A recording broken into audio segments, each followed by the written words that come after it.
حضرت انس بن مالک رضی اللہ تعالیٰ عنہ روایت کرتے ہیں، حضور نبی اکرم صلی اللہ علیہ وسلم اور میں ایک مرتبہ مسجد سے نکل رہے تھے۔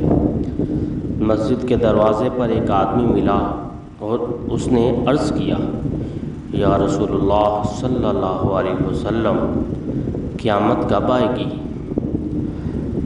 نبی کریم صلی اللہ علیہ وسلم نے فرمایا، تم نے اس کے لیے کیا تیاری کر رکھی ہے؟